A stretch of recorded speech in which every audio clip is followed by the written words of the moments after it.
장손이 잘 돼야 집안이 사는 거야. 가시네는 시집이나 보내면 그만인 것을. 20년 동안 홀로 제사상 차리며 종처럼 살아온 제 억장이 와르르 무너져 내리는 순간이었습니다. 장손에게는 유학비로 2억을 쾌척하시면서 전교 1등하는 제 딸은 가시네는 시집이나 보내라며 10원 한 장 주는 것도 아까워하시는 시어머니. 저는 끓어오르는 분노를 삼키며 어머님의 눈을 똑바로 쳐다보고 말했습니다. 그래요? 장손이 그렇게 귀하면 오늘부터 제사도 그 귀한 장손 보고 지내라고 하세요. 그 한마디에 시어머니는 뒷목 잡고 넘어가셨지만 제 복수는 거기서 끝나지 않았습니다. 천대받던 그 가시네가 어떻게 이 집안을 처절하게 비웃어주는지 그 통쾌한 사이다 반격이 지금 시작됩니다. 안녕하세요. 저는 47살 김미진입니다.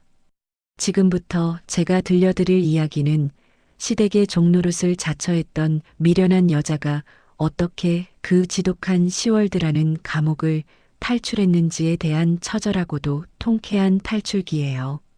그때의 저는 마치 무언가에 홀린 사람처럼 살았는데 시간을 되돌릴 수만 있다면 도시락을 싸들고 다니면서라도 뜯어 말리고 싶을 정도로 기가 막힌 세월이었죠.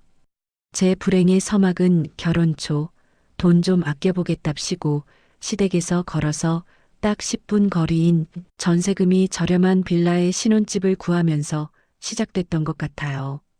그때는 시댁이 가까우면 반찬도 얻어먹고 서로 돕고 살면 좋지 않겠냐는 순진에 빠진 생각을 했었는데 그 10분이라는 거리가 제 발목을 옥죄는 족쇄가 될 줄은 꿈에도 몰랐거든요. 걸어서 10분 거리라는 건 시도 때도 없이 불려가야 한다는 뜻이었고 숟가락 개수까지 감시받아야 한다는 뜻이었으며 시어머니가 심심하면 호출하는 5분 대기조가 되어야 한다는 끔찍한 형벌의 시작이었죠. 제 남편은 위로 형님이 하나 있는 차남인데 보통 맏며느리가 고생한다는 말이 있지만 저희 집은 그 말이 통하지 않는 아주 기이한 구조로 돌아가고 있었어요. 서울 강남 그 비싼 동네에 산다는 형님네 부부는 1년에 딱 2번 명절 당일 점심때나 되어서야 얼굴을 비추고 제사 때는 바쁘다는 핑계로 코빼기도 안 비치기 일쑤였으니까요.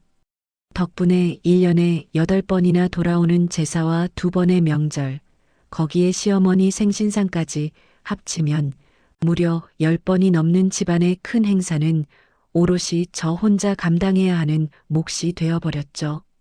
그날도 저는 좁아 터진 시댁 부엌 구석에 쭈그리고 앉아서 기름 냄새에 절어가며 전을 부치고 있었는데 창문 하나 없는 주방이라 환기도 안 되고 매캐한 연기가 눈을 찔러서 눈물이 줄줄 흐르는 상황이었어요.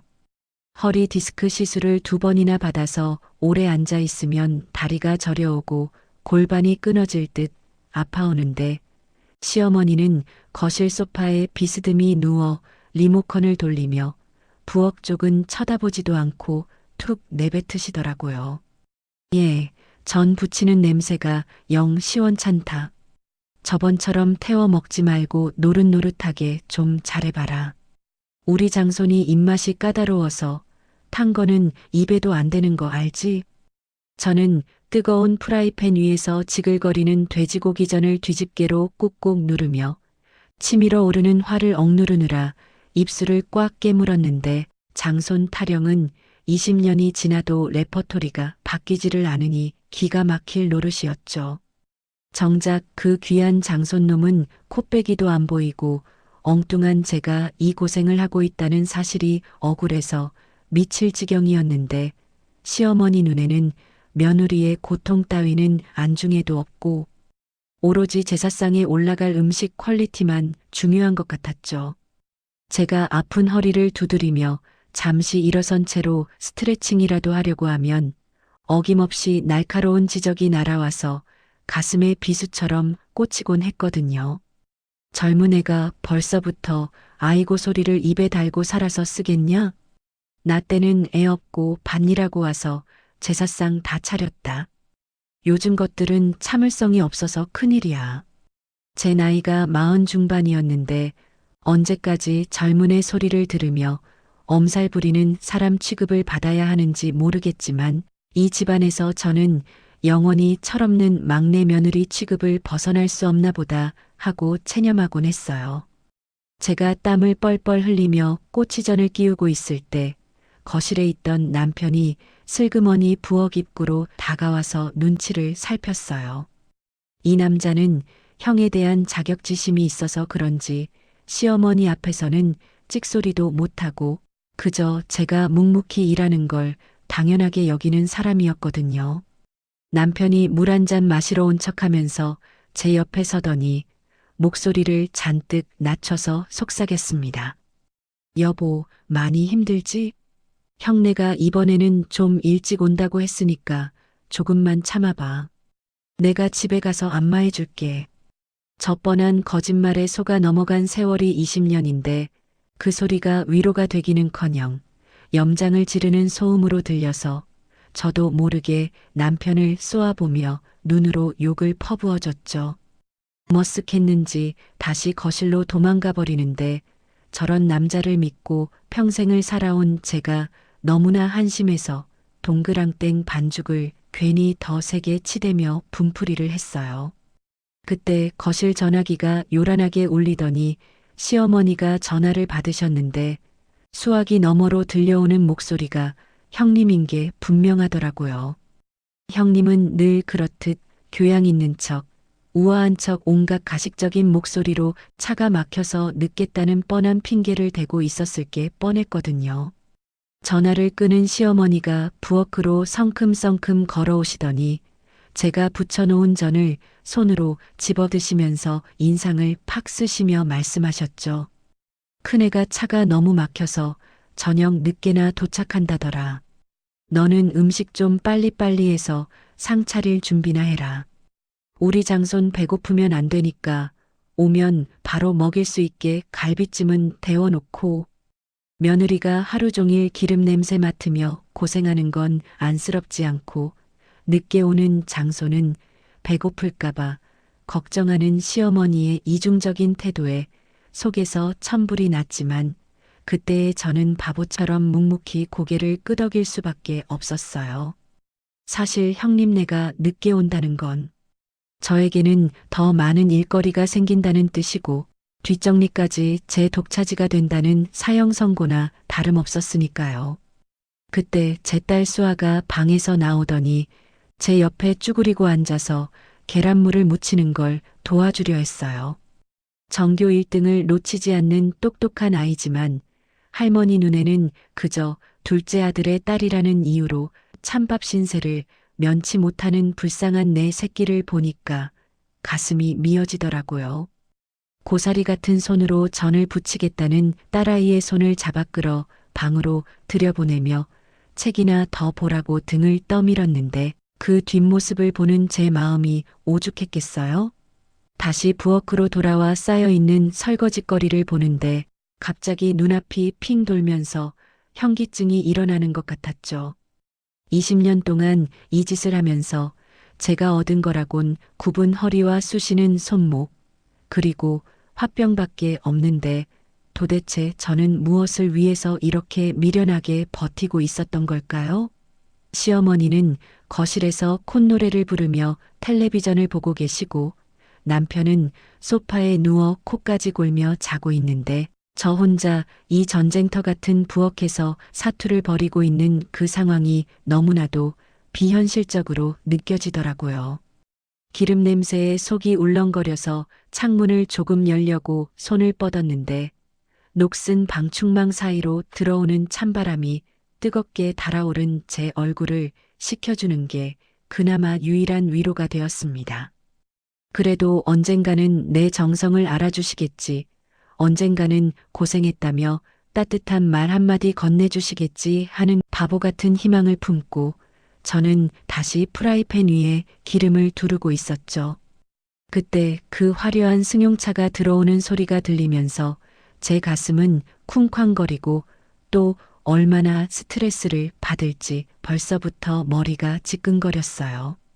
하지만 그날은 왠지 모르게 예전과는 다른 심장 밑바닥에서부터 뜨거운 무언가가 끓어오르는 기분이 들었는데 이게 단순히 명절 증후군 때문만은 아닌 것 같다는 불길하고도 묘한 예감이 들더라고요. 그리고 마침내 현관문 도어록이 열리는 소리와 함께 동서, 우리 왔어 하는 형님의 그 얄미운 목소리가 들려왔어요. 형님네 식구들이 들어오는 순간 좁은 거실에는 순식간에 값비싼 백화점 화장품 냄새가 진동을 하며 제 코끝에 배어있던 기름 쩐내를 밀어내기 시작했습니다. 형님은 마치 개선장군이라도 된 것처럼 화려한 털 코트를 휘날리며 들어왔는데 그 손에는 명절 선물이랍시고 달랑 싸디싼 샤인머스켓 한 상자가 들려 있었죠. 저녁 내내 저를 쥐잡듯 잡던 시어머니는 형님과 장손을 보자마자 언제 그랬냐는 듯 입이 귀에 걸리시더니 아픈 허리를 부여잡고 일어나는 저를 투명 인간 취급하며 현관으로 버선발로 달려나가시더라고요. 형님은 제 눈은 쳐다보지도 않고 시어머니 품에 안기며 콧소리를 내는데 그 가식적인 목소리가 20년이 지나도 적응이 안 되고 소름이 돋아서 등골이 오싹했죠. 화려한 네일아트로 치장된 손톱을 들어 보이며 형님이 호들갑스럽게 외쳤어요. 어머님 차가 어찌나 막히던지 오는 내내 지훈이가 배고프다고 해서 혼났어요. 동서, 밥 다 됐지? 저는 부글거리는 속을 감추며 억지로 입꼬리를 올리고 인사를 건넸지만 형님은 제 인사를 받는 둥 마는 둥 하며 곧바로 소파 상석을 차지하고 앉아버리더라고요. 뒤이어 들어온 조카 지훈이는 대학생이 되더니 머리를 노랗게 물들이고 귀에는 피어싱까지 하고 있었는데 시어머니 눈에는 그게 무슨 왕세자의 금관이라도 되는 양 연신 쓰다듬으며 감탄을 금치 못하셨죠. 저는 부엌으로 돌아와 식은 국을 다시 데우고 갓 지은 밥을 푸면서 서둘러 상을 차리기 시작했는데 남편은 형님네가 오니까 그제야 슬그머니 일어나 아주버님 옆에 앉아 안부를 묻는 꼴이 참 얄밉더라고요. 온 가족이 둘러앉은 저녁 밥상은 그야말로 차별의 현장이자 서러움의 결정체였는데 시어머니는 제가 정성껏 만든 소갈비찜 접시를 아예 지훈이 앞으로 쭉 밀어주시며 저희는 손도 못대게 방어막을 치셨습니다. 김이 모락모락 나는 고기 반찬은 전부 장손과 형님 쪽으로 몰려있고 제 딸 수아와 제 앞에는 푹 익어버린 김치 쪼가리와 나물 접시만 덩그러니 놓여있는 그 밥상을 보면서 저는 밥알이 모래알처럼 느껴져서 목구멍으로 넘기기가 힘들었어요. 시어머니가 지훈이 밥그릇 위에 큼지막한 갈비 한 점을 올려주며 꿀 떨어지는 눈빛으로 말씀하셨죠. 우리 장손 공부하느라 살 빠진 것 좀 봐라. 할미가 만든 거니까 많이 먹어. 이게 다 너 잘되라고 먹이는 보약이다. 새벽부터 제가 핏물 빼고 양념 재워 만든 건데 공은 시어머니가 다 챙겨가고 저는 그저 밥이나 푸는 식무가 된 기분에 숟가락을 쥔 손이 부들부들 떨렸어요. 옆에서 밥을 먹던 제 딸 수아는 고기 반찬에는 젓가락 한 번 못 가져가고 묵묵히 밥만 먹고 있었는데 전교 1등을 놓치지 않는 기특한 아이지만 이 집에서는 그저 여자애라는 이유로 존재감조차 없는 게 너무 화가 났죠. 수아가 이번 중간고사에서 또 전교 1등을 했다는 말을 하고 싶어서 입이 간질거렸지만 분위기를 보니 꺼내봤자 본전도 못 찾을 것 같아 꾹 참고 있었는데 시어머니가 갑자기 수아를 빤히 쳐다보시더라고요. 칭찬이라도 해주려나 싶어 기대했던 제가 바보였고 시어머니의 입에서는 상상도 못할 비아냥이 튀어나와서 제 가슴을 후벼 팠어요. 수아, 너는 공부는 좀 하냐? 오빠는 서울 명문대 다니는데 너도 전문대라도 가려면 지금부터라도 기술을 배우든가 해야지. 맨날 방구석에만 있어서 쓰겠냐? 순간 식탁 분위기가 싸해지고 수아의 얼굴이 붉게 달아오르는 게 보였는데 전교 1등하는 아이한테 전문대 운운하며 무시하는 그 태도가 너무 분하고 억울해서 저도 모르게 숟가락을 탁 내려놓게 되더라고요. 지훈이는 밥상머리에서 스마트폰만 들여다보며 어른들이 묻는 말에 대꾸도 안 하는데 시어머니는 그게 마냥 귀여운지 흐뭇하게 바라보시고 수아는 고개만 푹 숙이고 있는 상황이 꼭 지옥 같았습니다. 형님은 옆에서 거들며 어머님 냅두세요. 수아도 나름대로 하겠죠라고 말하는데 그건 분명 위로가 아니라 비웃음처럼 들려서 밥상을 엎어버리고 싶은 충동을 간신히 참아냈죠. 식사가 끝나기가 무섭게 형님은 아이고 배부르다 하며 소파로 직행해서 텔레비전 채널을 돌리기 시작했고 산더미처럼 쌓인 설거지는 당연하다는 듯 오롯이 제 몫으로 남겨졌어요. 설거지를 하는 달그락 소리 사이로 거실에서 하하호 웃음소리가 들려오는데 마치 저만 다른 세상에 격리된 하녀가 된 것 같은 비참함에 눈시울이 붉어졌지만 혹시라도 누가 볼까봐 수돗물을 세게 틀어놓고 눈물을 삼켰습니다. 과일을 깎아오라는 시어머니의 호통에 부랴부랴 손을 닦고 배와 사과를 깎아서 대령했는데 형님은 포크로 사과 한 조각을 집어먹으며 어머 동서 과일 깎는 솜씨가 예술이네. 난 손톱 때문에 못하는데 부러워라며 약을 올리더라고요. 그 화려한 네일아트가 망가질까봐 손에 물 한 방울 안 묻히는 형님이나 그걸 당연하게 받아주는 시어머니나 꿀먹은 벙어리처럼 앉아있는 남편이나 다 한통속이라는 생각에 치가 떨렸어요. 그때 시어머니가 과일을 드시다가 문득 생각났다는 듯 저를 쳐다보며 말씀하시는데 그 말이 제 가슴에 대못을 박는 결정타가 되었죠. 참 다음 달 네 시아버지 제사 때는 문어 좀 큰 걸로 사라. 저번에 보니까 너무 작아서 볼품없더라. 조상님 섭섭해하신다. 저는 순간 머릿속이 하얘지면서 숨이 턱 막혀왔습니다. 요즘 물가가 얼마나 올랐는지 장을 안 보시는 시어머니는 전혀 모르고 하시는 소리였어요. 남편 월급은 쥐꼬리만 하고 수아 학원비 내기도 빠듯해서 생활비까지 아껴가며 생활하고 있는데 제사상에 올릴 문어 타령을 하시니 억장이 무너지는 것 같았죠. 제가 조심스럽게 어머님, 요즘 물가가 너무 올라서 생활비가 빠듯해요. 조금만 간소하게 하면 안 될까요? 라고 말을 꺼냈더니 시어머니의 표정이 순식간에 무섭게 변하더라고요. 돈 없다는 소리만 나오면 질색을 하시는 분인 줄은 알았지만 온 가족이 보는 앞에서 저를 그렇게 면박 주실 줄은 몰랐기에 얼굴이 화끈거려서 쥐구멍이라도 찾고 싶었죠. 시어머니가 바닥을 내리치며 버럭 소리를 지르셨어요. 돈 아까워서 시아버지 제사상 부실하게 차리냐? 네가 살림을 어떻게 하길래 돈 없다는 소리를 입에 달고 살아. 조상덕 볼 생각은 안 하고 쯧쯧.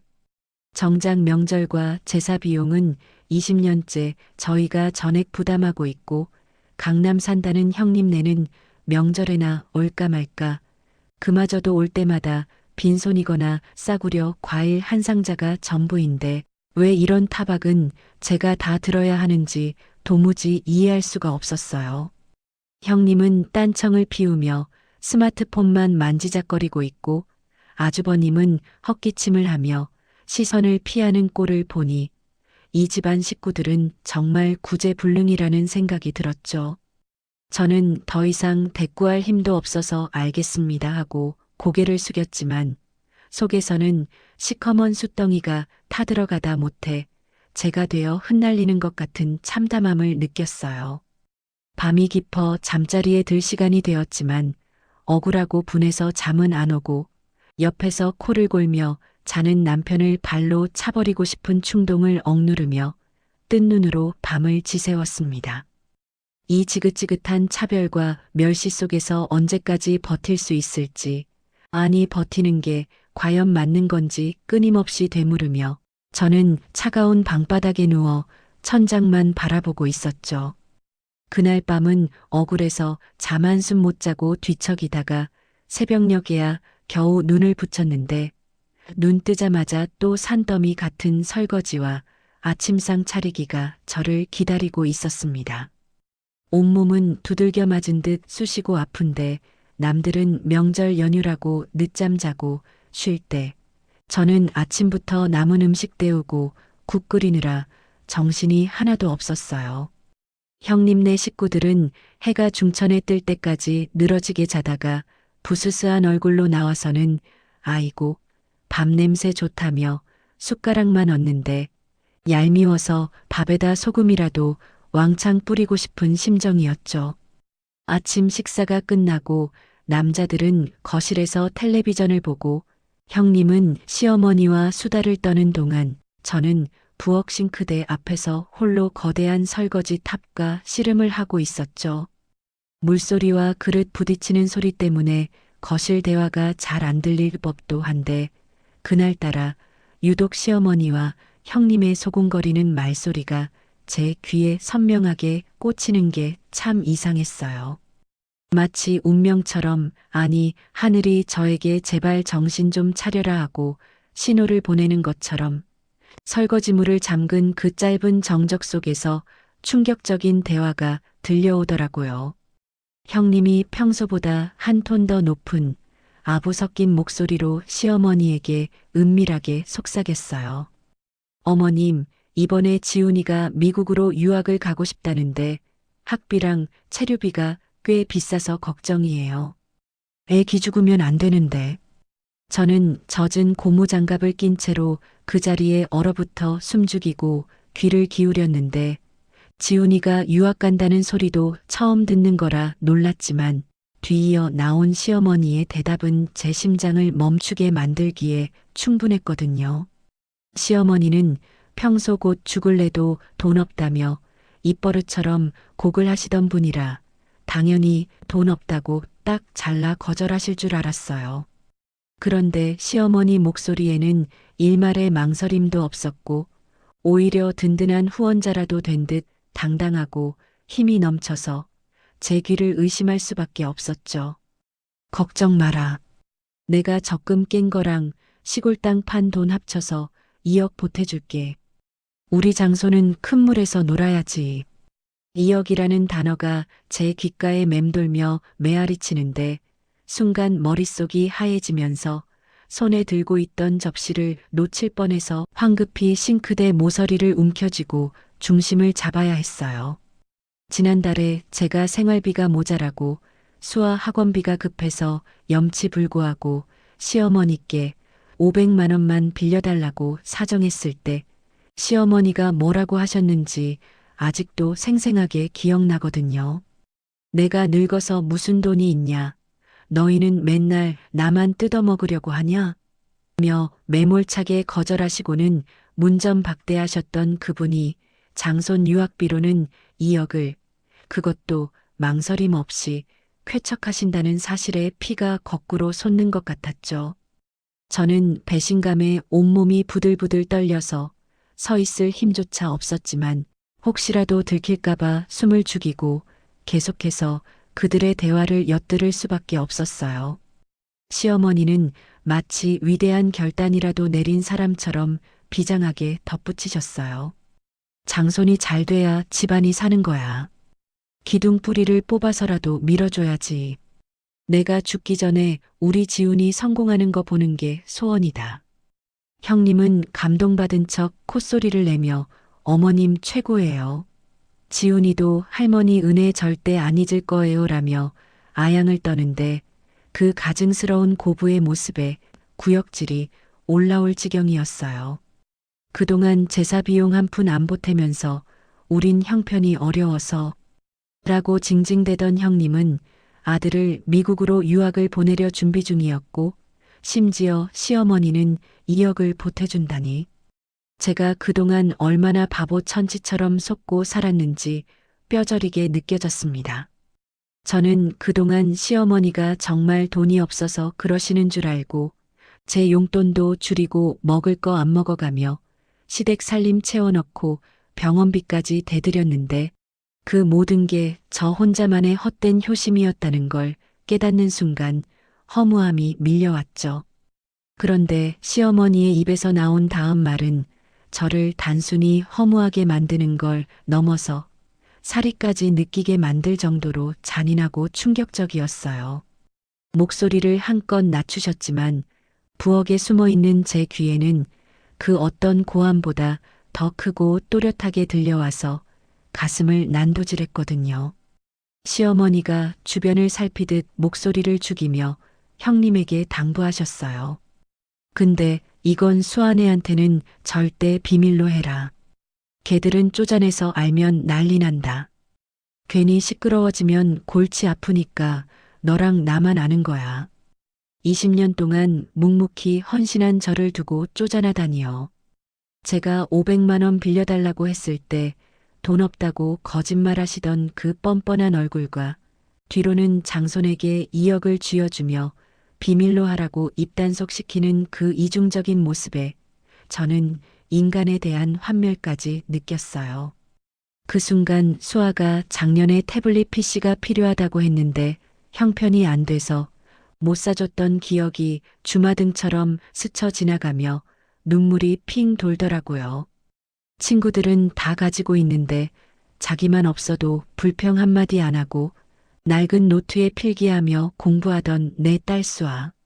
할머니가 용돈 10,000원 한 장 주시면 그걸로도 감사하다고 꾸벅 인사하던 착한 내 딸이 너무 불쌍해서 가슴이 미어지는 것 같았어요.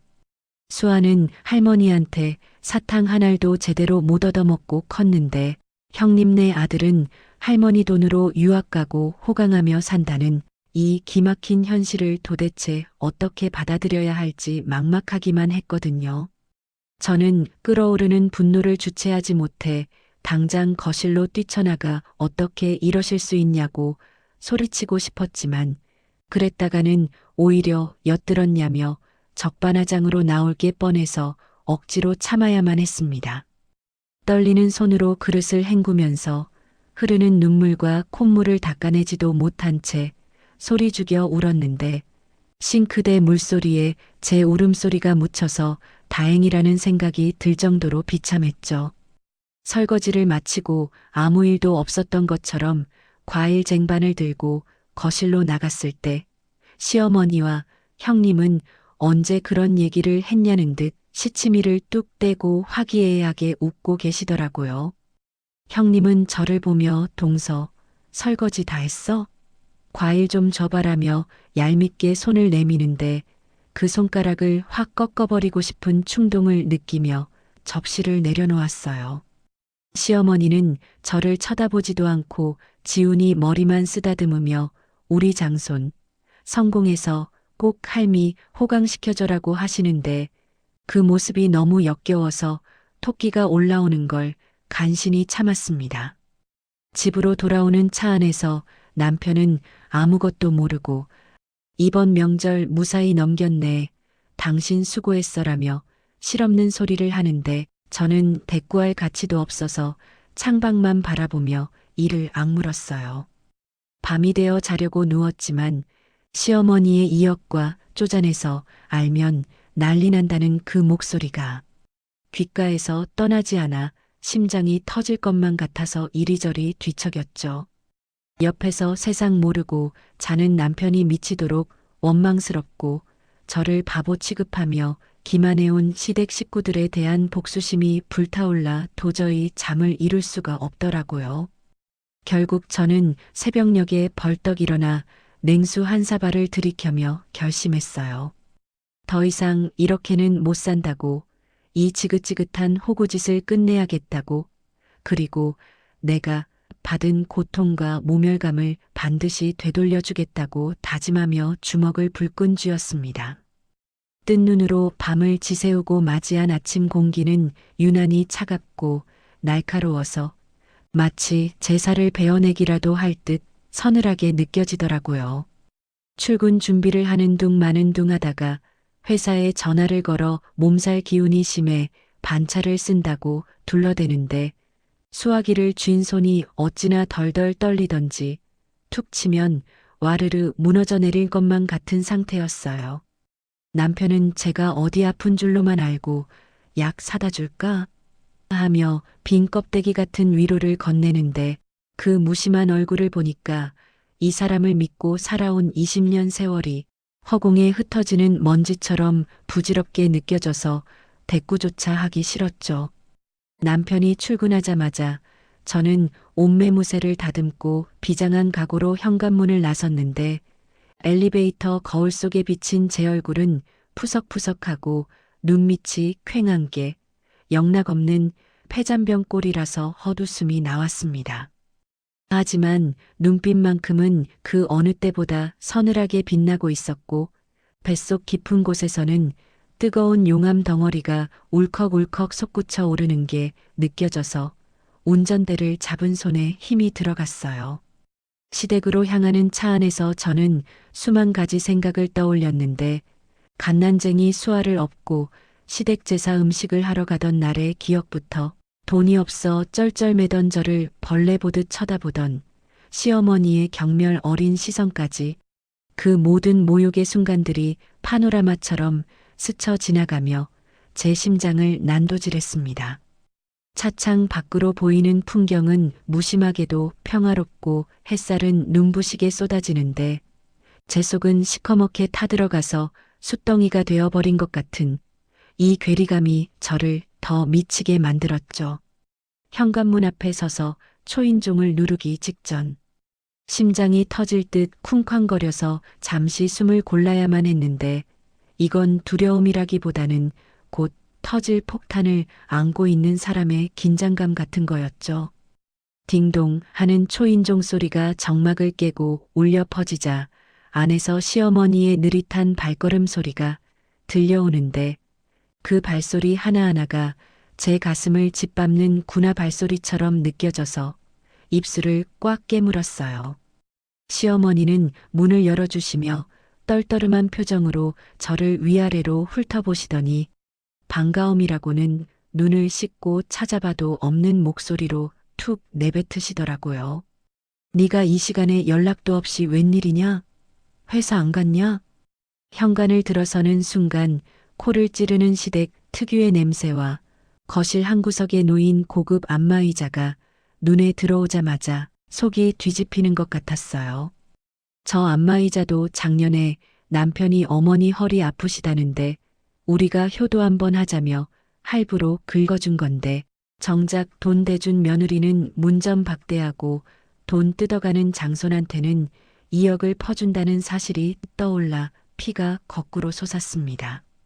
저는 신발을 벗는 둥 마는 둥 하고 거실로 성큼성큼 걸어 들어갔는데 시어머니는 제 기색이 심상치 않다는 걸 눈치채셨는지 소파에 비스듬히 기대앉아 눈을 가늘게 뜨고 저를 노려보시더군요.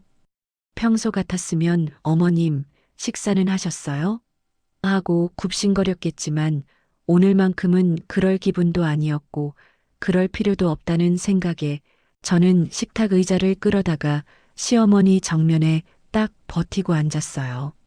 시어머니는 며느리가 감히 허락도 없이 의자를 끌어다 앉는 꼴이 못마땅하셨는지 미간을 확 구기시며 혀를 차셨는데 그 모습이 이제는 무섭기는커녕 우스꽝스럽게까지 보여서 저도 모르게 콧방귀가 나오더라고요. 저는 더 이상 시간을 끌고 싶지 않아서 밤새 갈고 닦았던 그 문장을 단도직입적으로 아주 또박또박 시어머니의 면전에 들이밀었죠. 어머님, 지훈이 이번에 미국 유학 가는 거 어머님이 2억 지원해 주시기로 하셨다면서요? 형님이랑 얘기하는 거 제가 다 들었어요. 제 말이 끝나기가 무섭게 시어머니의 동공이 지진이라도 난 것처럼 심하게 흔들리는 게 보였고 쥐고 있던 리모컨을 떨어뜨릴 뻔하시더니 급하게 헛기침을 하셨습니다. 당황해서 얼굴이 붉어지시더니 이내 본색을 드러내며 뻔뻔함으로 무장하시는데 역시 사람은 쉽게 변하지 않는다는 걸 다시 한번 뼈저리게 느꼈어요. 시어머니는 어떻게 알았냐고 묻는 대신 마치 며느리가 시어머니의 비밀 금고라도 훔쳐보다 들킨 도둑이라도 되는 양 눈을 부라리며 적반하장으로 나오시는데 기가 막혀서 말이 안 나올 지경이었죠. 시어머니가 탁자를 손바닥으로 내리치며 고래고래 소리를 지르시더라고요. 그래, 내 돈 내가 쓰는데 네가 무슨 상관이냐? 내가 훔친 돈으로 주냐? 내 주머니에서 내 손자한테 주는 건데 며느리 주제에 감히 시어머니 돈 쓰는 것까지 간섭하려고 들어?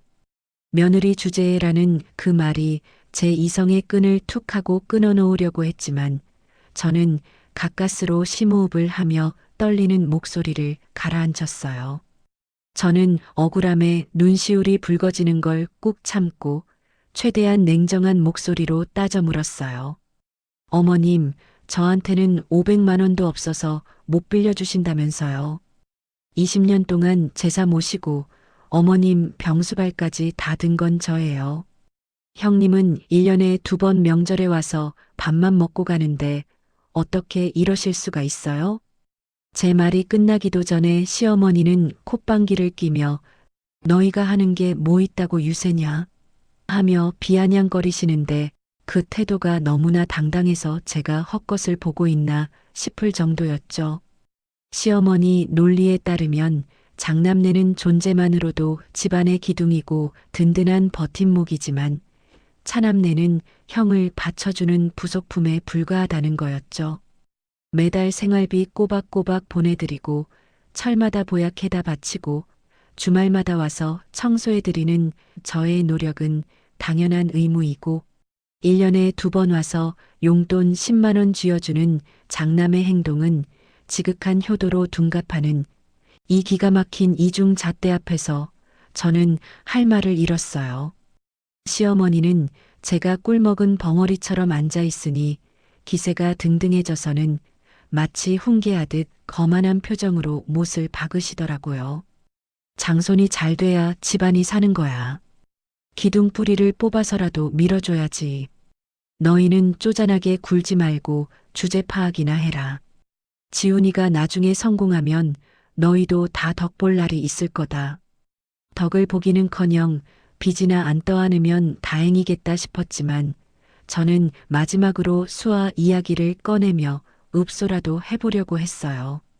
수아가 얼마나 공부를 잘하는지, 할머니 사랑을 얼마나 그리워하는지 최소한의 공평함이라도 보여주시면 안 되겠냐고 말이죠. 어머님, 수아도 어머님 손녀잖아요. 이번에 전교 1등 했어요. 2억은 아니더라도 수아 대학 등록금 보태주신다고 한마디만이라도 해주시면 안 돼요? 애가 얼마나 서운해하는지 아세요? 제 딴에는 핏줄에 호소하는 마지막 발악이었는데 시어머니의 입에서 나온 대답은 제가 이 집안에서 버틴 20년이라는 세월을 시궁창에 처박아 버리는 결정타였어요. 그 말은 단순한 거절이 아니라 제 딸의 존재 가치 자체를 부정하고 짓밟는 끔찍한 폭언이었기에 저는 귀를 의심할 수밖에 없었죠. 어머니는 인상을 팍 쓰시며 손을 팔이 쫓듯 휘휘 내저으셨습니다. 어디서 감히 계집애를 장손이랑 비교를 해. 장손은 집안의 대를 이을 귀한 몸이고 가시네는 공부시켜봤자 시집가면 남인 것을. 돈 아깝게 무슨 대학 타령이야. 적당히 돈 벌다가 나이 차면 시집이나 보내. 가시네. 남. 그 두 단어가 제 머릿속을 강타하는 순간 뇌관이 터지듯 머릿속에서 무언가 탁 하고 끊어지는 소리가 들렸어요. 21세기에 그것도 내 배 아파 낳아 금지옥엽으로 키운 내 딸을 두고 단지 여자라는 이유만으로 돈 아까운 존재 취급을 하다니요. 수아는 어릴 때부터 할머니한테 사랑받고 싶어서 그 고사리 같은 손으로 어깨를 주물러드리고 용돈 모아서 할머니 양말까지 사다 드리는 착한 아이였는데 그 모든 정성이 이 늙은이한테는 아무런 의미가 없었다는 걸 깨닫는 순간 눈앞이 하얘지더라고요. 더 이상 시어머니는 존경해야 할 어른이 아니라 내 딸을 모욕하고 내 인생을 착취한 괴물로밖에 보이지 않았어요. 저는 의자에서 벌떡 일어나 시어머니를 내려다보며 생전 처음으로 눈에 도끼를 품고 고함을 질렀는데 그 소리가 어찌나 컸던지 거실 유리가 징징 울릴 정도였죠. 가시네는 공부시켜봤자 남 좋은 일 시키는 거라고요? 그럼 어머님은 남의 집 귀한 딸 데려다가 20년 동안 종처럼 부려먹으셨으면서 부끄럽지도 않으세요? 저도 우리 부모님한테는 귀한 딸이었어요. 제 고함에 놀란 시어머니는 눈이 휘둥그레져서 입을 떡 벌리셨지만 곧바로 이게 어디서 시어머니한테 눈을 풀하려. 너 미쳤냐? 하며 삿대질을 하셨어요. 하지만 이미 제 눈에는 뵈는 게 없었고 시어머니의 악다구니는 더 이상 무서운 호랑이의 포효가 아니라 이빨 빠진 늙은이의 초라한 발악으로밖에 안 들렸어요. 저는 그동안 가슴속에 꾹꾹 눌러 담아왔던 말들을 본물 터지듯 쏟아내기 시작했는데 한 번 터진 말문은 막을 수가 없어서 저 스스로도 놀랄 정도였죠. 장손이 그렇게 귀하시면 앞으로 제사도 장손한테 지내라고 하세요. 저는 가신에 낳은 죄인이라 이제 제사상 못 차리겠네요. 수아대학은 제가 뼈가 부서져라 이래서 보낼 테니 어머님 돈 10원 한 장 필요 없으니까 평생 그 잘난 장손 끼고 사시라고요. 시어머니는 너무 기가 막힌지 뒷목을 잡고 말을 잇지 못하시는데 저는 그 꼴을 보면서 일말의 동정심도 느끼지 못했어요. 오히려 속이 뻥 뚫리는 듯한 통쾌함과 함께 내가 왜 진작 이러지 못했을까 하는 후회가 밀려오더라고요. 저는 가방을 챙겨 들고 현관으로 향하면서 뒤에서 욕을 해대는 시어머니를 향해 마지막 쇠기를 박는 한마디를 던졌어요. 앞으로 저한테 전화하지 마세요. 번호 바꿀 거니까 연락도 하지 마시고요. 아, 그리고 형님한테 전하세요. 다음 달 아버님 제사 형님이 와서 하라고요. 저는 이제 이 집 문턱도 안 넘을 겁니다.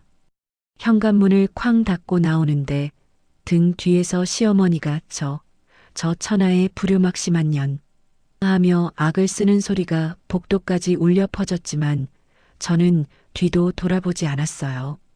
엘리베이터를 기다리는 동안 온몸이 사시나무 떨듯 덜덜 떨리고 심장이 터질 것 같아서 벽을 짚고 서 있어야 했지만 한편으로는 가슴 한구석에서부터 차오르는 해방감에 웃음이 새어나오더라고요.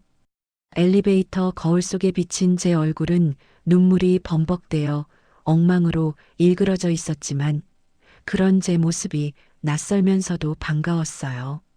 차에 탔는데 핸들을 잡은 손이 너무 떨려서 시동을 걸 수가 없어서 한참을 멍하니 앉아 있었죠.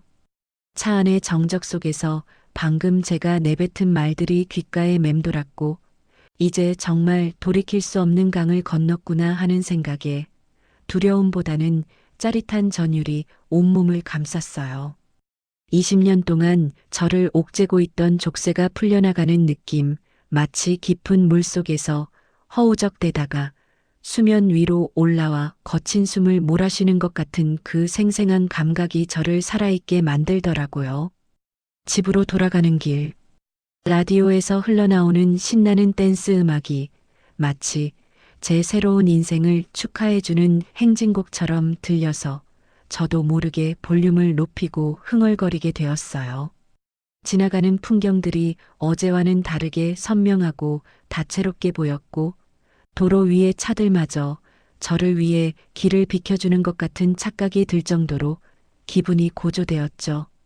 하지만 집에 도착해서 현관문을 여는 순간 신발장에 놓인 남편의 구두를 보자마자 현실이 다시 저를 잡아 끌어내리는 것만 같았어요. 회사에 있어야 할 남편이 왜 집에 있는지도 짜증났고 아무것도 모른 채 소파에 누워 텔레비전을 보며 낄낄거리고 있었는데 그 평화롭고 무책임한 모습이 저를 더 화나게 만들어서 견딜 수가 없었거든요.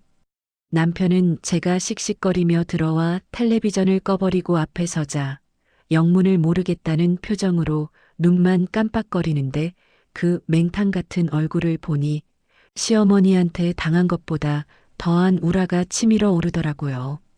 바깥에서는 아내가 무슨 꼴을 당하고 왔는지, 제 속이 얼마나 문드러졌는지 짐작조차 못하고 그저 왜 그래? 배고파? 따위의 소리나 짓거리려 하길래 저는 숨 쉴 틈도 주지 않고 시어머니 댁에서 있었던 일을, 그 2억이라는 돈의 정체와 어머님의 폭언을 토씨 하나 안 틀리고 쏟아부었어요. 제가 침을 튀겨가며 어머님이 장손한테만 2억 주기로 한 거 당신 알고 있었어?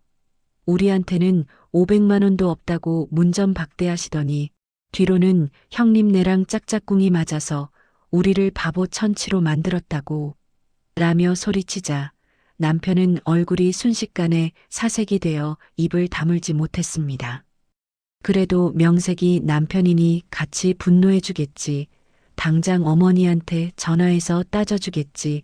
기대했던 제가 얼마나 어리석었는지 깨닫는 데는 채 1분도 걸리지 않았어요.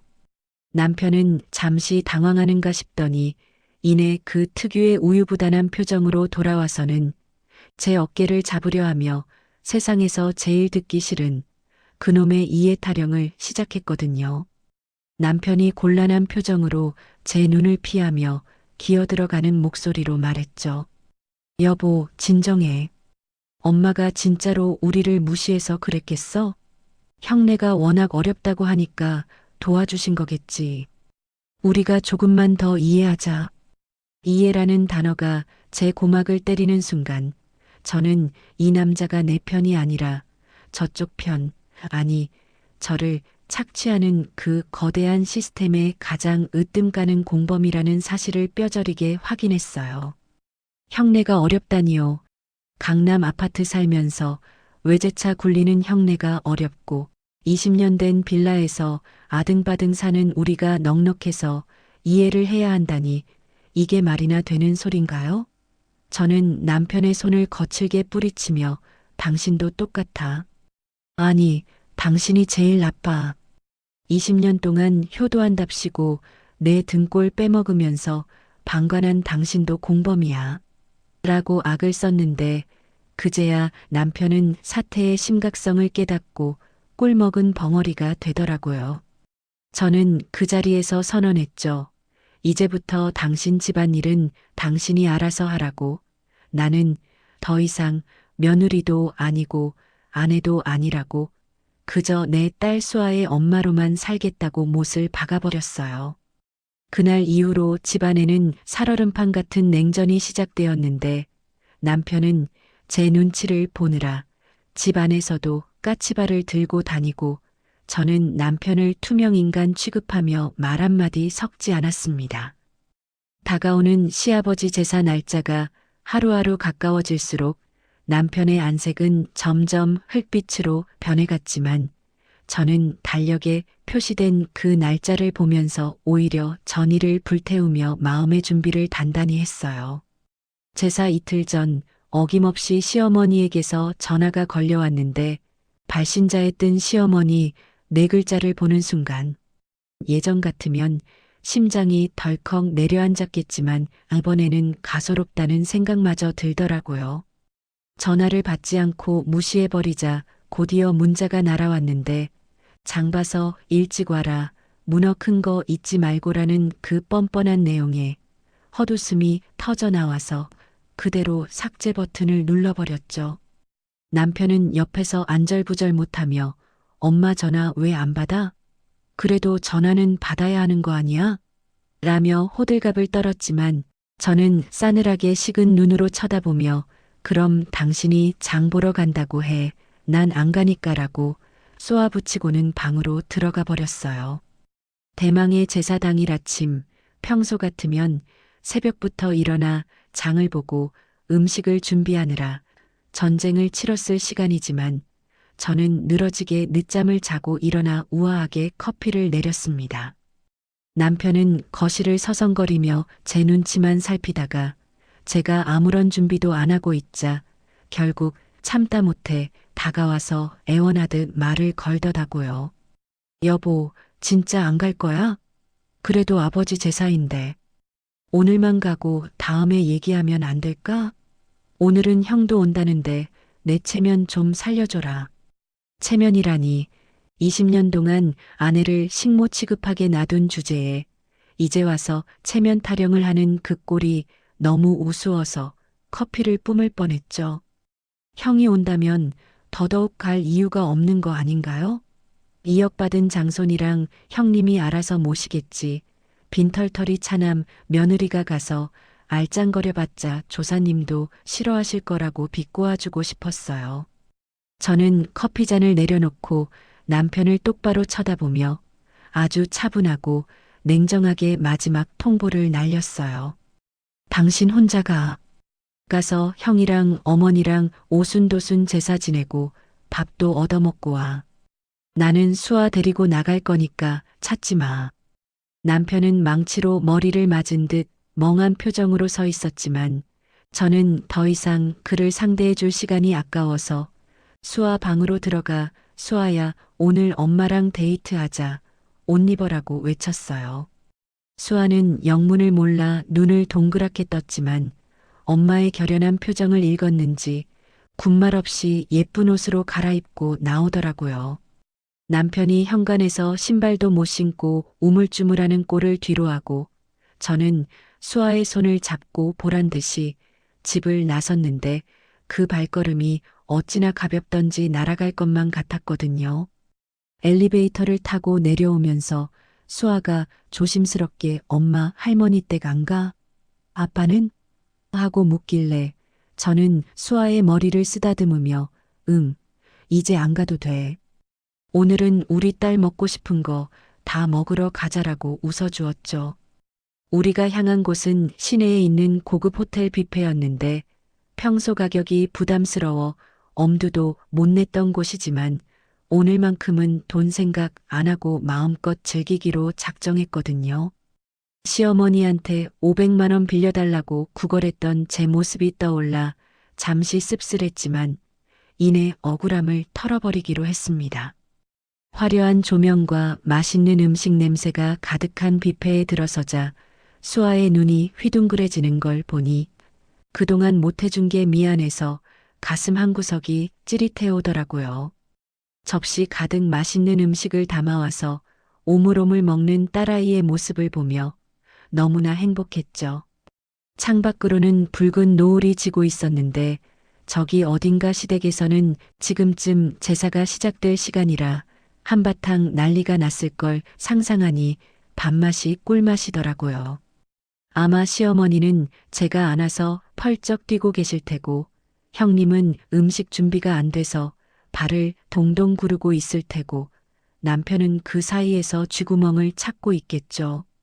상상만으로도 통쾌해서 스테이크를 써는 제 손길에 힘이 들어갔는데 그때 테이블 위에 올려둔 제 휴대폰이 징징거리며 요란하게 진동하기 시작했어요.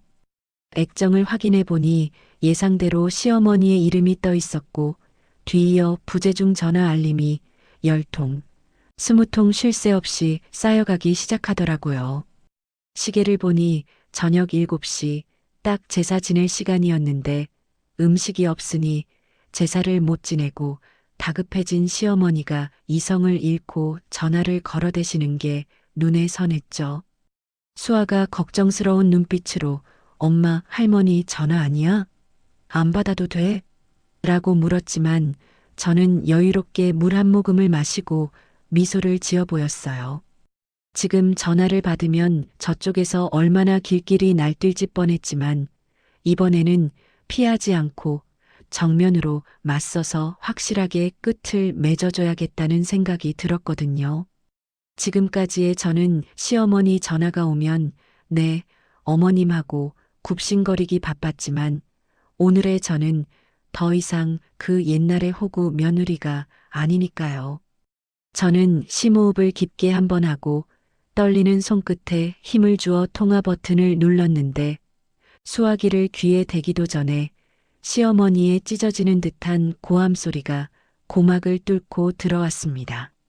아, 너 지금 어디냐?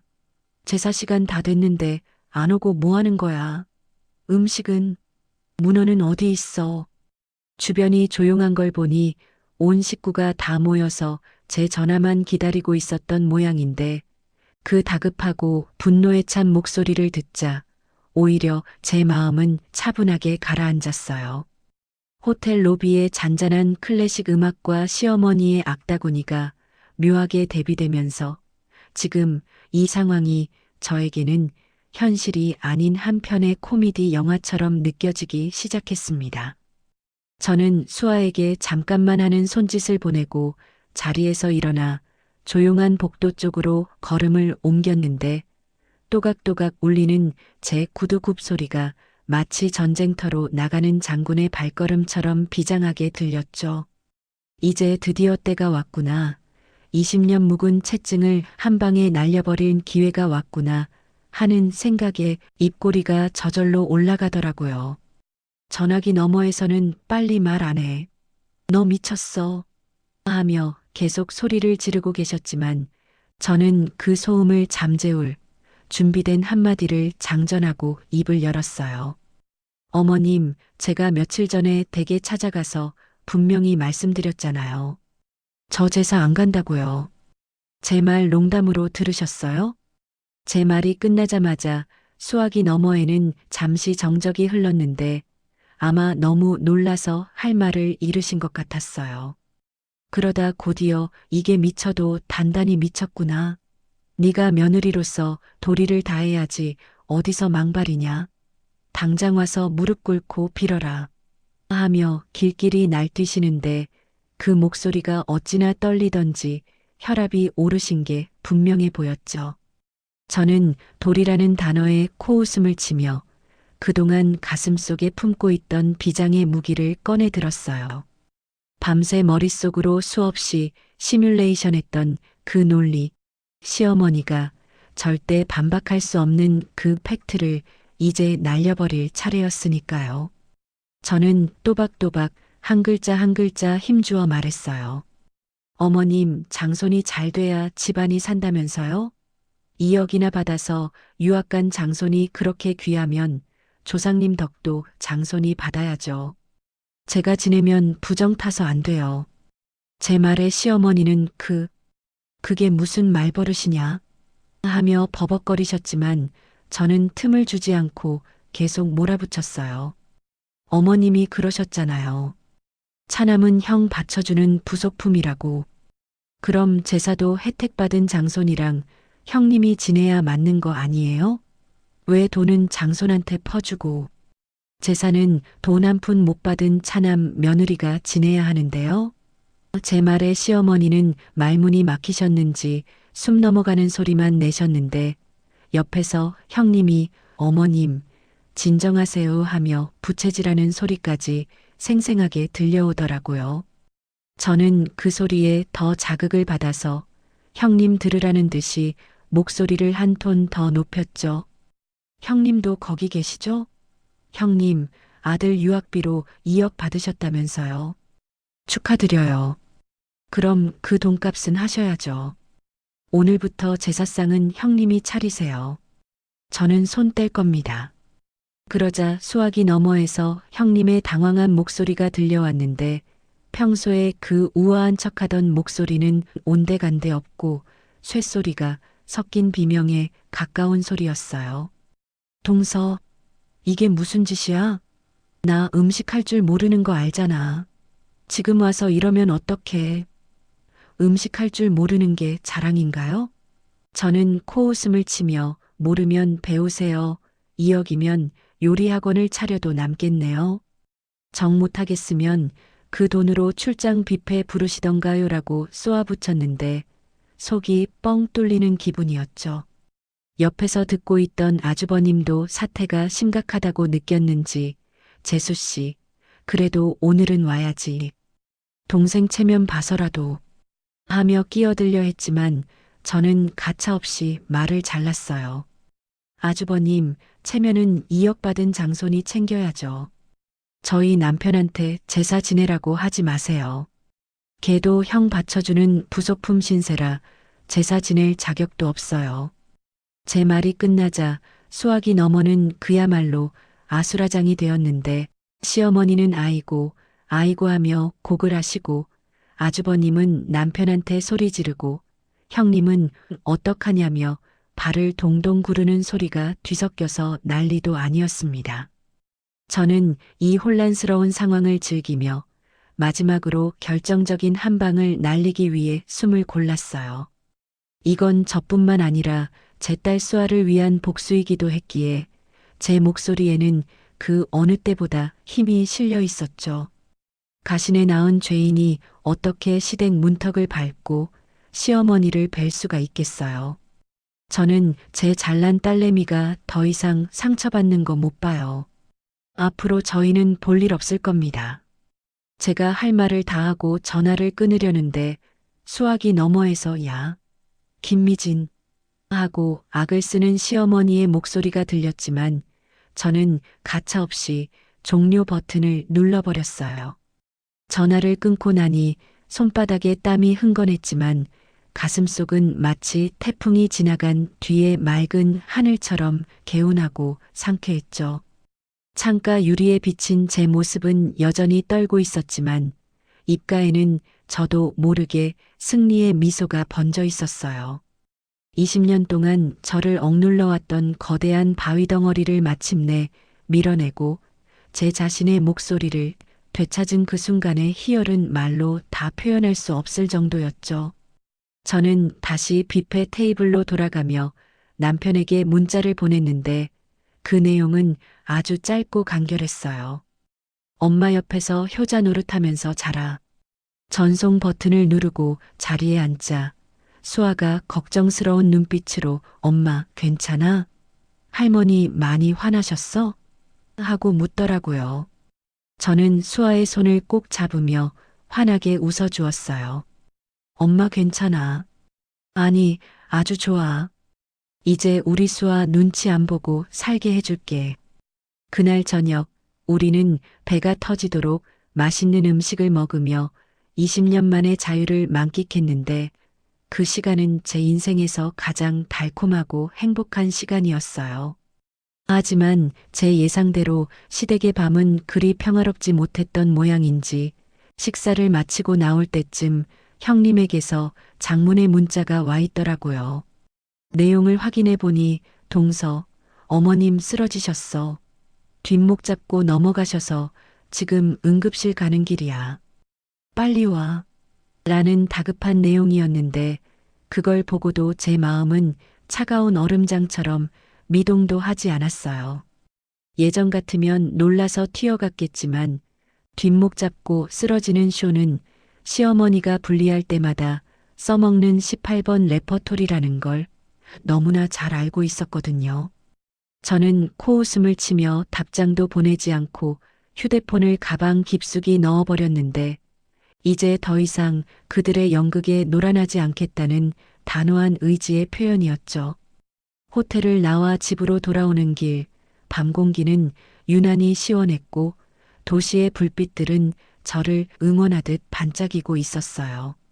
집에 도착해서 씻고 나오니 남편이 현관문을 쾅쾅 두드리는 소리가 들려왔는데 도어록 비밀번호도 바꿔버린 탓에 들어오지도 못하고 서 있었죠. 여보, 문 열어줘. 나야.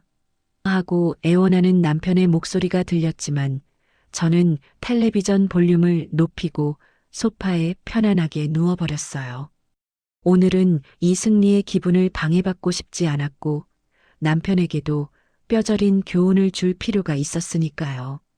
밖에서 웅성거리는 소리를 들어보니 옆집 사람들이 나와서 쳐다보는 것 같았지만 창피한 건 남편 몫이지 제 몫이 아니라는 생각에 오히려 웃음이 나오더라고요.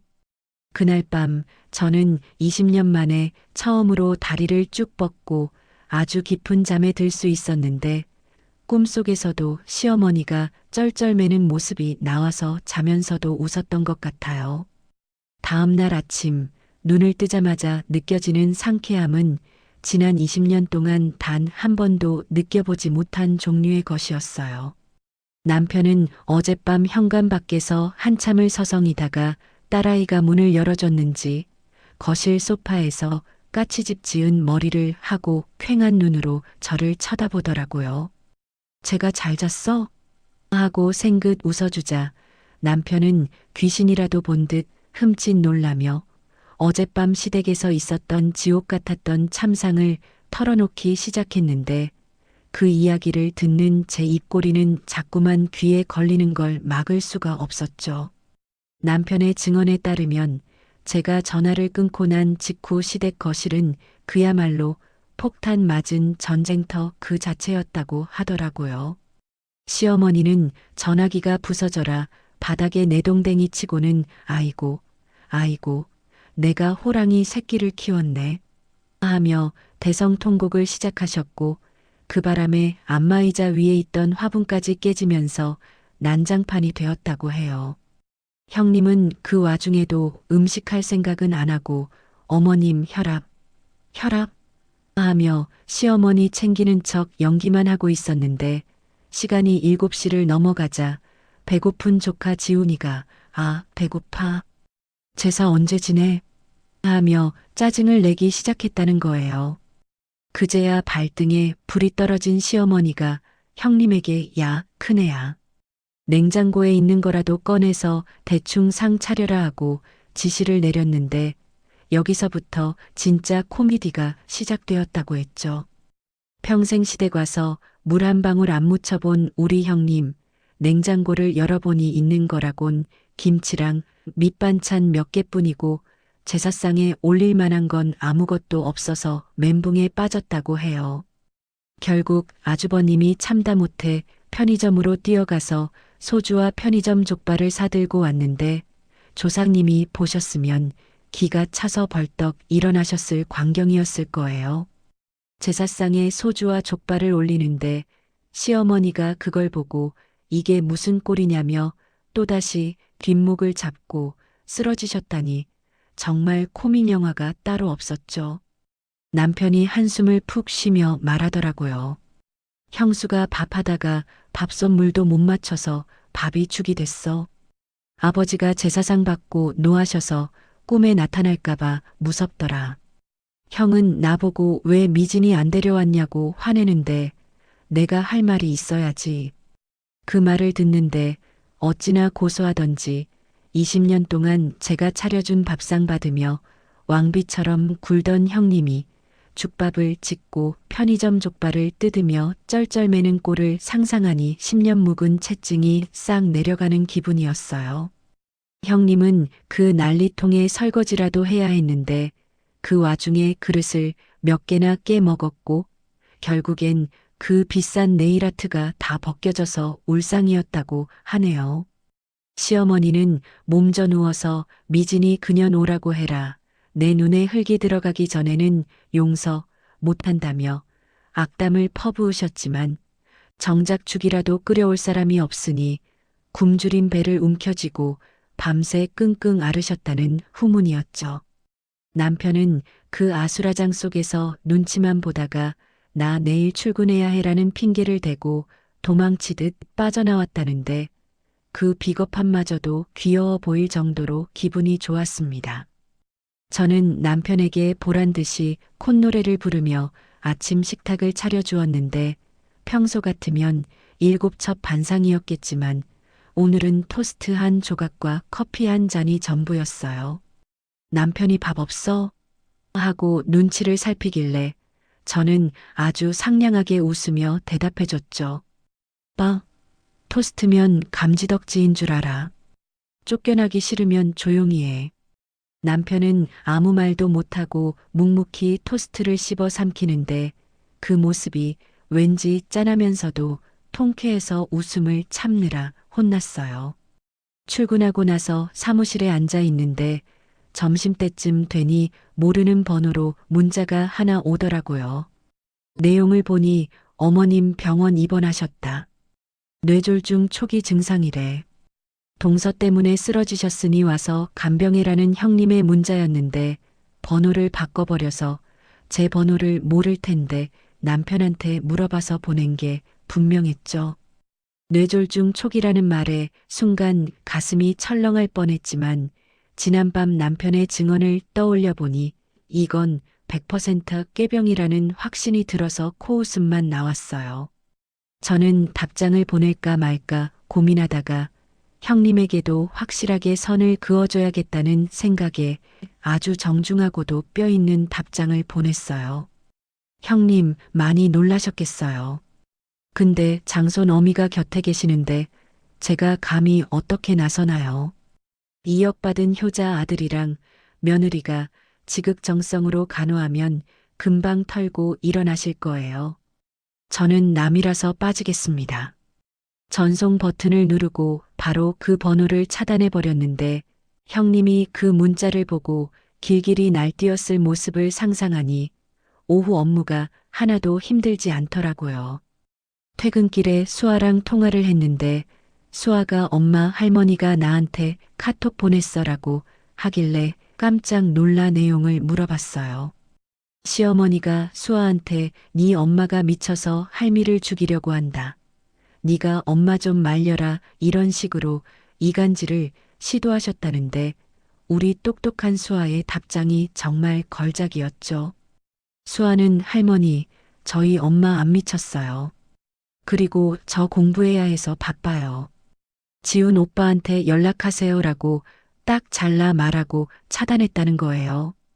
그 이야기를 듣는데 어찌나 기특하고 든든하던지 내가 딸 하나는 정말 잘 키웠구나 하는 생각에 가슴이 벅차오르더라고요.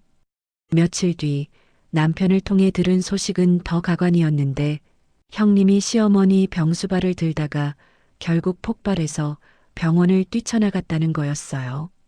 시어머니는 병원 침대에 누워서도 물 떠와라, 다리 주물러라, 사과 깎아라 하며 형님을 종처럼 부려먹으려 했고 평생 대접만 받고 살아온 형님이 그걸 견딜 리가 없었겠죠. 형님이 어머님, 저도 손목 아파서 못해요. 간병인 쓰세요. 라고 소리 지르고 나가버리자 시어머니는 1인실 병실에 홀로 남겨져서 멍하니 천장만 바라보고 계신다고 하더라고요. 간병인을 쓰자니 돈이 아깝고 며느리들을 부려먹자니 다들 도망가 버린 상황에서 시어머니는 뒤늦게 제 빈자리를 뼈저리게 느끼고 계실 게 분명했죠. 저번에 입원하셨을 때는 24시간 옆에 붙어서 대소변 다 받아내고 죽까지 끓여다 바쳤는데 그때는 그게 당연한 줄 아시더니 이제 와서야 그게 얼마나 힘든 일인지 며느리의 헌신이 얼마나 귀한 것인지 깨닫고 계실까요? 아마 아닐 거예요. 그분은 평생 자기가 피해자라고 생각하며 사실 뿐이니 저를 원망하고 계실지언정 반성 따위는 하지 않으시겠죠. 주말이 되어 남편이 병원에 한번 가봐야 하지 않을까? 하며 넌지시 물어왔지만 저는 아주 단호하게 갈 거면 당신 혼자가 나는 그 근처에도 안 갈 거야 라고 잘라 말했어요. 남편은 혼자 가기 무서운지 쭈뼛거리다가 결국 안 가는 쪽을 택했는데 이제 남편도 시어머니보다는 제 눈치를 더 보는 상황이 된 거죠. 시댁이라는 거대한 성벽이 무너져 내리는 소리가 들리는 것 같았는데 그 붕괴의 시작은 장손을 향한 편애와 며느리를 향한 차별이라는 썩은 기둥 때문이었다는 걸 그들은 알까요? 형님네도 이제 시어머니 재산 챙길 거 다 챙겼으니 볼일 없다는 식으로 나오기 시작했고 장손 지훈이는 미국 가서 연락도 잘 안 된다고 하니 시어머니의 노후는 보나마나 뻔한 스토리로 흘러가고 있었죠. 그렇게 시끄럽던 제사 파동이 지나가고 저희 집에는 묘한 평화가 찾아왔는데 이건 예전처럼 제가 참고 희생해서 얻은 가짜 평화가 아니라 당당하게 권리를 찾고 재취해낸 진짜 평화였어요. 남편은 이제 퇴근하면 바로 집에 와서 청소기를 돌리고 설거지를 하기 시작했는데 제가 시키지 않아도 알아서 기는 꼴을 보니 진작 이렇게 훈련을 시킬 걸 그랬나 하는 후회도 들더라고요. 시댁의 몰락과 형님의 고생담을 전해 듣는 게 제 일상의 소소한 즐거움이 되어버린 지금 저는 더 이상 과거의 그 우울하고 억눌린 며느리가 아니었어요. 하지만 아직 마지막 관문이 남아있다는 예감이 들었는데 시어머니가 이대로 순순히 물러나실 분이 아니라는 걸 제가 누구보다 잘 알고 있었기 때문이죠. 퇴원하면 분명히 집으로 쳐들어오거나 또 다른 계략을 꾸미실 게 뻔한데 이번에는 또 어떤 막장 드라마를 쓰실지 기대 반 걱정 반으로 기다리고 있었거든요. 그리고 며칠 후 예상대로 저희 집 인터폰이 요란하게 울리기 시작했습니다. 인터폰 화면 속에는 며칠 새 10년은 더 늙어버린 듯한 시어머니가 서 계셨는데 그 꼬장꼬장하던 기세는 온데간데 없고 어깨가 축 처진 채 짐가방 하나를 달랑 들고 있는 모습이 영락없는 힘없고 초라한 노인네의 몰골이더라고요. 아마 병원에서 퇴원하자마자 집으로 갈 수가 없어서 염치불구하고 제일 만만한 저희 집으로 발길을 돌리신 게 분명했죠. 남편은 화면을 보고 어쩔 줄 몰라 하며 여보, 엄마 오셨는데 저렇게 서 계시게 할 순 없잖아. 문 열어드려야 하지 않을까? 하며 제 눈치를 살피는데 그 흔들리는 눈빛을 보니 마음이 약해지려는 찰나였어요. 하지만 저는 20년 전 그날 만삭의 몸으로 시댁 문 앞에서 문전박대당했던 기억을 끄집어내며 마음을 다잡았는데 그때 시어머니는 어린 것이 벌써부터 친정 타령이냐며 매몰차게 문을 닫으셨던 분이니까요. 지금 제가 문을 열어준다면 그건 용서가 아니라 또 다른 호구의 시작이라는 걸 너무나 잘 알고 있었기에 저는 남편을 거칠게 밀치고 인터폰 수화기를 들었습니다. 화면 속 시어머니와 눈이 마주치는 순간 묘한 전율이 등줄기를 타고 흐르더라고요. 누구세요? 제 목소리에 시어머니는 흠칫 놀라시더니 기어들어가는 목소리로 애미다. 문 좀 열어다오. 갈 데가 없어서 왔다. 내 형님은 연락도 안 받고 내가 갈 곳이 여기밖에 없구나라며 동정심을 유발하는 작전을 쓰시더군요. 갈 데가 없다니요. 본인 집도 있으시고 2억이나 퍼준 평소 그렇게 자랑하시던 강남 며느리 집도 있는데 왜 하필이면 가시네 키우는 이 좁고 누추한 빌라로 오셨을까요? 저는 아주 차분하게 하지만 한치의 틈도 주지 않고 대답했어요. 어머님, 번지수 잘못 찾으셨어요. 장손네 집으로 가세요. 거기가 훨씬 넓고 좋잖아요. 저희 집은 좁아서 어머님 모실 자리가 없네요. 그리고 저번에 말씀드렸죠? 저 찾지 마시라고요. 시어머니는 당황하셨는지 야 그래도 내가 네 시엄이다. 어떻게 문전박대를 하냐. 내가 잘못했다. 문 좀 열어봐라. 내가 죽을 죄를 지었다 하며 울먹이시는데 그 사과라는 게 진심이 아니라 궁지에 몰려서 나온 비겁한 변명으로밖에 안 들려서 더 화가 나더라고요. 잘못했다는 말 한마디로 20년 세월을 퉁치시려는 심보가 괘씸해서 저는 인터폰 너머로 마지막 쐐기를 박았어요. 사과요? 20년 세월 돈으로 보상하실 거 아니면 사과 필요 없습니다. 그리고 어머님이 그러셨잖아요. 차남은 아무것도 아니라고. 아무것도 아닌 집에 왜 오세요? 든든한 장남한테 가서 효도 받으세요.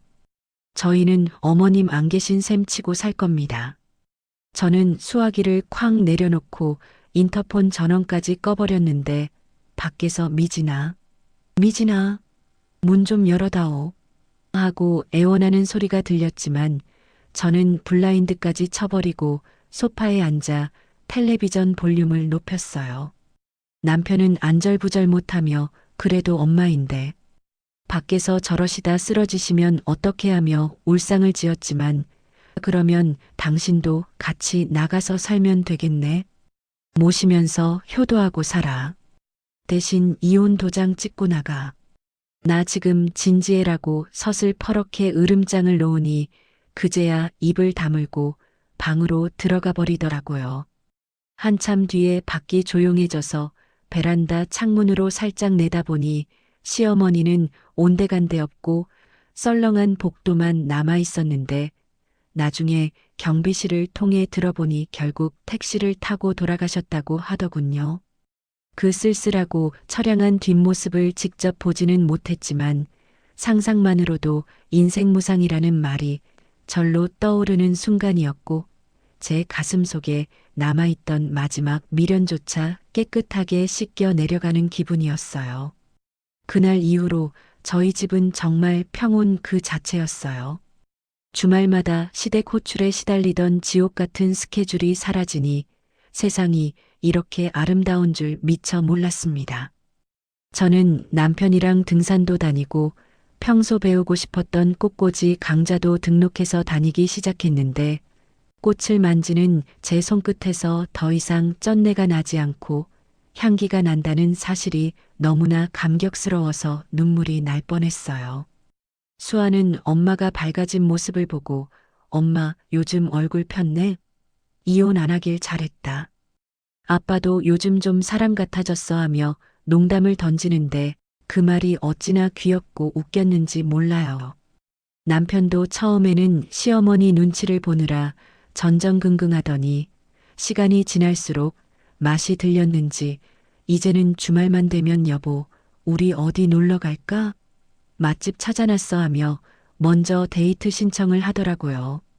물론 남편이 완전히 개과천선한 건 아니지만 적어도 누구 편을 들어야 밥을 얻어먹고 편하게 살 수 있는지 생존 본능으로 깨달은 것 같아서 귀엽게 봐주기로 했고 이제는 청소와 빨래는 남편 전담이 되어버렸죠. 반면 시댁 쪽 소식은 들려올 때마다 막장 드라마의 연속이었는데 얼마 전 건너 들은 소식에 따르면 형님네 장손 지훈이가 유학 가서 공부는 안 하고 도박에 손을 대서 지원받은 2억을 다 날려먹고 빚까지 졌다는 소문이 들려오더라고요.